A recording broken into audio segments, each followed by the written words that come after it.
that he says if the ayah of sajda is recited, and then after that ayah, one or two more ayat are recited as well, still he has to make sajda and he can make it. But if he recited 3 ayat after the ayah of sajda, so then he missed the sajda. Now he cannot do it. Got it? Got it, not it? Yeah. Because I told you why this is so. Because Imam Abu Hanifa rahmatullahi alayh, he said sajda tilawat is wajib. For wajib there is no way out but to do it. Either ada or qada. Either ada or qada. And as for sajda there is no specific time. So you recite it today, 10 days later you record your mind that, oh, 10 days before I recited these ayat and there is an ayah of sajda. So then you are bound still to make that sajda because you missed the wajib, and wajib you cannot leave it like this. Got it? But according to Jamhur, that is sunnah. That's what? That is sunnah. So when that is sunnah, so for that a person must be ready ahead of time that I am going to recite these ayat. There is sajda tilawat, so I should be in wudu when I will recite that ayah to make it at the same time. If he recited it and he was not at wudu, so he missed the sajda. Yes? If he was with wudu and he recited the ayah of sajda and recited 1 or 2 ayat after that, he can make it and he should make it. But if he recited 3 ayat, then he cannot make it because he missed the time. He missed it. And if he still wants to make the sajda for that ayah, he has to repeat that ayah. At the mazhab Imam Malik rahmatullahi alayhi. Got it?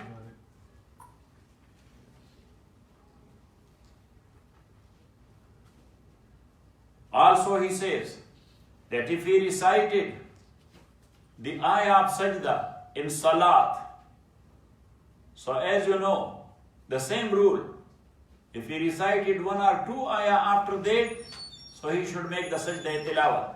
But if he recited 3 ayat after that, he missed it. Got it? If he recited the ayah of sajda and recited 1 or 2 ayat after that, but he intended to make ruku and not sajda. He intended to make ruku and not sajda. And he already started descending towards ruku. Got it? And then at that time he recalled his mind that, oh, I recited the ayah of sajda 2 ayah before, so he should not come back, he should do ruku because he missed it. Because he missed it. And Imam Abu Hanifa rahmatullah alayhi says that in ruku he should make the intention of that sajda. Got it? Because ruku is half sajda. Yes? So to miss something 100%, yeah, just miss it 50%. Yes? Imam is Imam. And he says that if he has not made intention in ruku, so when he is going up to ruku to the sajda prayer, he should make that intention in that sajda. Got it? So as one sajda, his sajda tilawat is done as well. Got it? Baba applies rule very easily. Naqib, what do you think about your Baba? Say, comprehensive. Professor sir?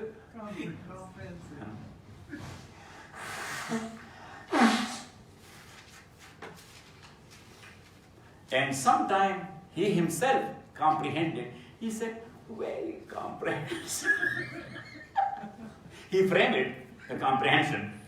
He framed the comprehension. So he said, very comprehensive. Got it? Allahu Akbar.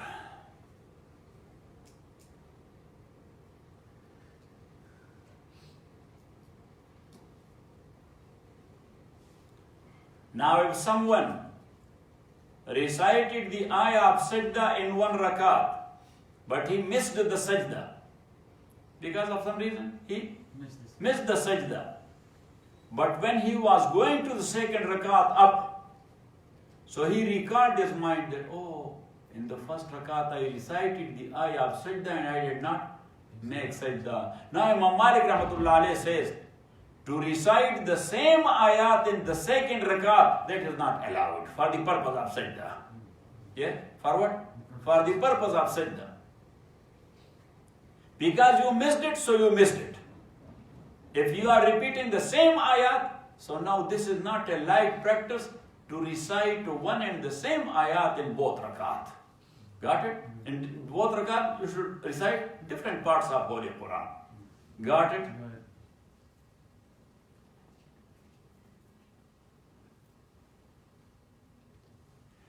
And Imam Malik says, if he is very much serious to recite that in the second rakat, for the purpose of sajda, because he missed it, so he is not feeling relaxed with. He is not feeling relaxed with. So he want to make it. And he want to recite. So he said that he should recite those ayat before Fatiha. In the second rakat, he should recite those ayat before Fatiha and make sajda. And then should come back and then after that recite Fatiha and other ayat and make his prayer. Got it?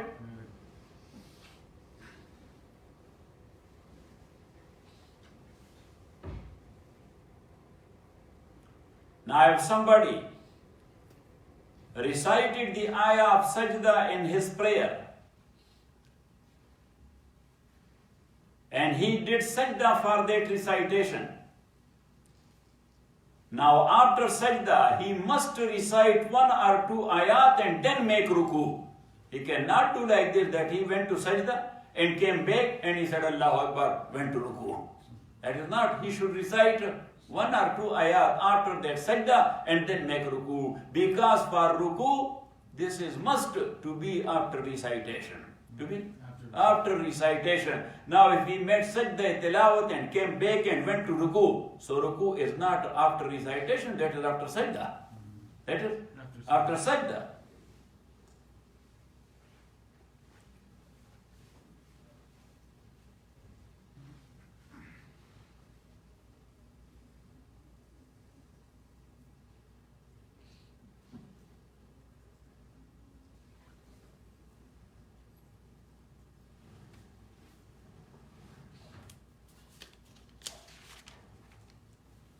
According to Hanbalites,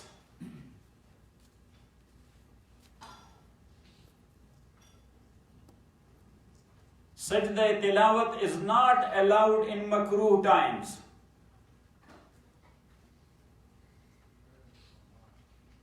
And regarding the prohibition of sajda in makruh time, they mean the three times: sunrise, sunset, and when that is in the middle of the sky. Got it?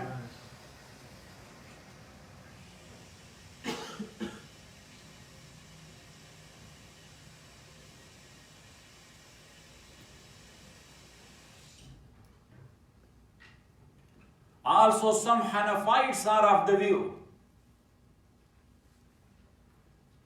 that why nafal prayer is prohibited in such times. Rasulullah sallallahu alayhi wasallam says, Allah, the hadith which means, Allah yashtahiba, Allah yashtabiha,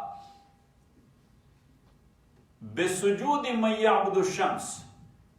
So there may not be a confusion or similarity with those who are worshipping the sun at that time. They do worship sun either at sunrise time or at sunset time or when sun is in the middle of the sky. So they are doing either ruku or sajda to sun. So Prophet ﷺ, he prohibited us that at that time you should not pray nafal. Otherwise that will be a resemblance to the worshipper of sun, means the mushrikeen. Means the mushrikeen. So that's why some Hanafiya said that sajda tilawat is sajda also. So should not be in those times. But the actual mazhab is that Rasulullah ﷺ there, he prohibited the nafal prayer. He did not prohibit the sajda tilawat. Got it?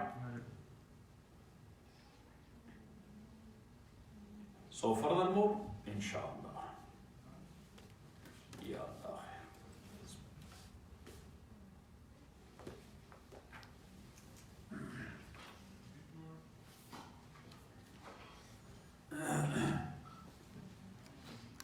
Allahu Akbar.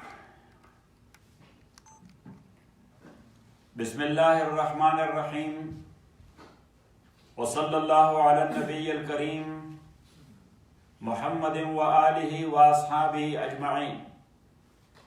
As we mentioned in detail the battle of Badr or Ghazwa Badr, and then we talked about various expeditions which took place after Badr but before Uhud.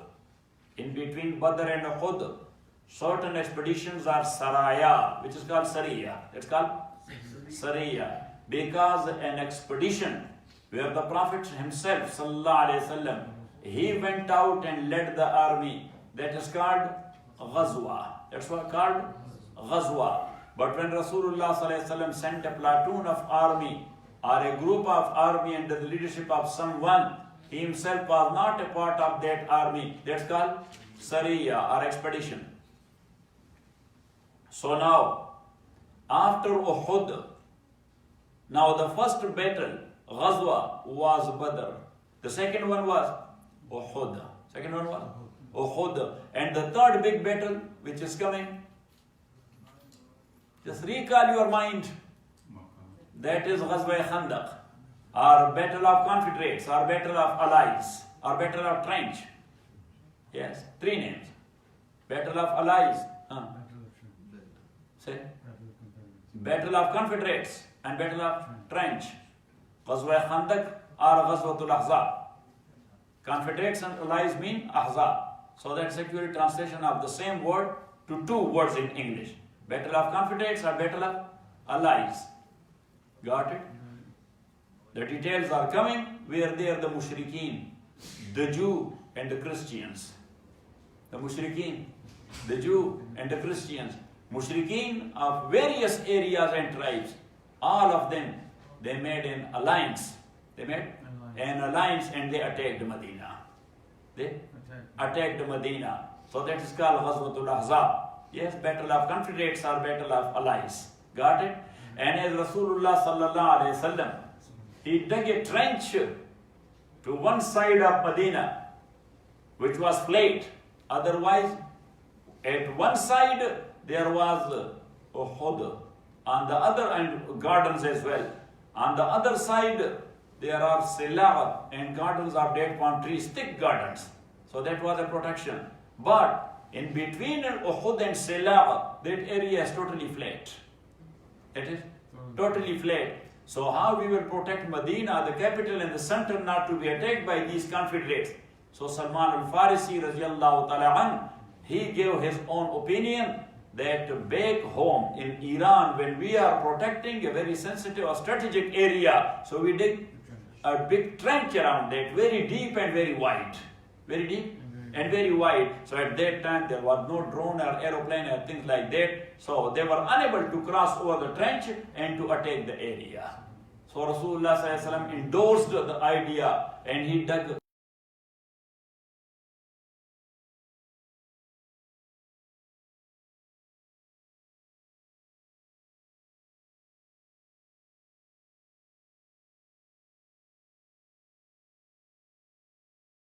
Sariya of Abu Salama,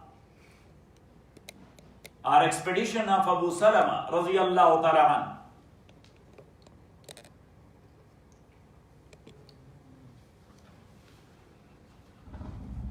Prophet sallallahu alaihi wasallam, as you know, look at me, that every state and government, they have their own intelligentsia. Yes? And their agencies, they are keeping an eye on everyone or every activity inside and outside. Got it?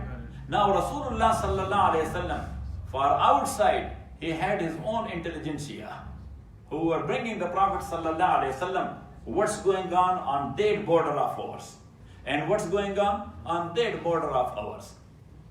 So he got the news through intelligentsia that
The settlers. They were what? The settlers. And mostly the people of Makkah, they were making conspiracies against them and instigating tribes against them to turn them out of Medina. To turn them out of Medina. Now, the Ansar of Medina, they have not sheltered them only, but they shared their own property with the people of Makkah. Yes or not? Yes. We give you the detail. Now, Rasulullah sallallahu alaihi wasallam, he was not causing them further more trouble. Look, what a man he was. So that's why, until Badr, he was not asking the Ansar to join them. He was sending, and then he was sending his close relatives. From charity begins at home. Yes, charity begins. Charity means when sweets are distributing, so charity begins at home. But if that is fight, so just send others and put your son behind. You know what I'm saying? Got it? That's our nature. But the Prophet nature is that he was sending expedition under the leadership of Hamza, leadership of Ali, leadership of Abu Ubaidah. Hamza was his uncle, Ali and Abu Ubaidah, they were his first cousins. Got it?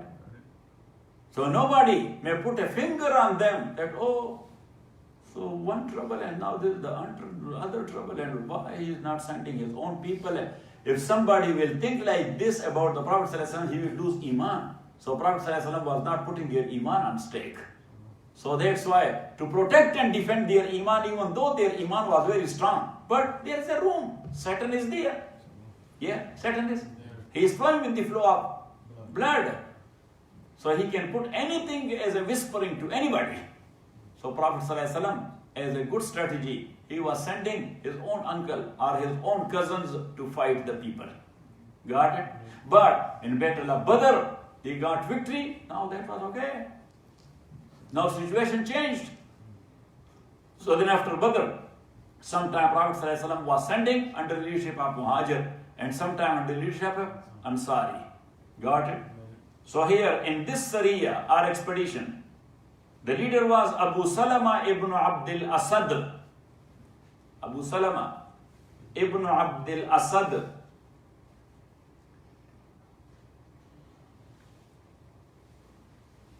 And 150 people, some of them were Ansar, some other were Muhajirin. And some famous Sahaba were there in the expedition, like Sa'd ibn Abi Waqqas, Abu Ubaidah ibn al-Jarrah, Usayd ibn Hudayr. These are great names. Sa'd ibn Abi Waqqas, Abu Ubaidah ibn al-Jarrah, Usayd ibn Hudayr. Prophet ﷺ told them to depart at night, to attack them before they are prepared for.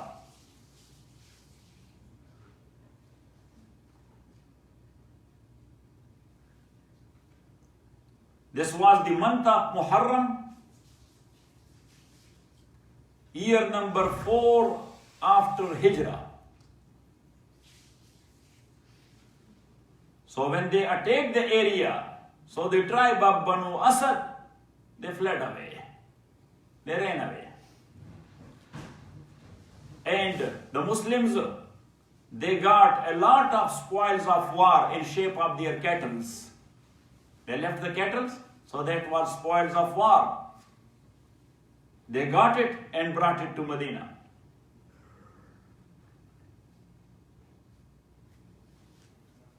The story is related there in the book of Hafiz ibn Qayyim, Zadul Ma'ad.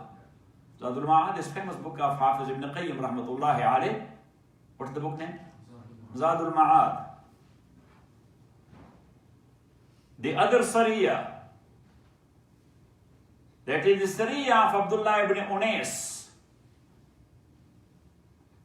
Abdullah ibn Unais. In the same Muharram month, Prophet ﷺ got the news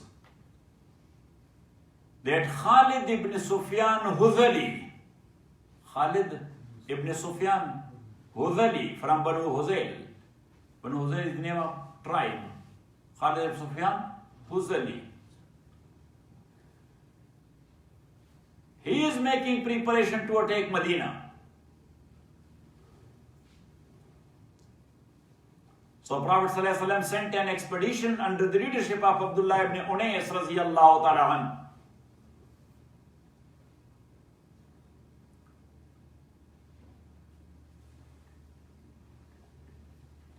And until that time, to cut the head of the dead, that was not forbidden. So Abdullah ibn Unais killed Khalid ibn Sufyan, the terrorist. At that time, they were the terrorists. So he cut off his head and brought it to Medina. Rasulullah sallallahu alayhi wasallam, he gave him his staff, stick. He gave Abdullah ibn Unais his stick as a prize or as a reward, and told him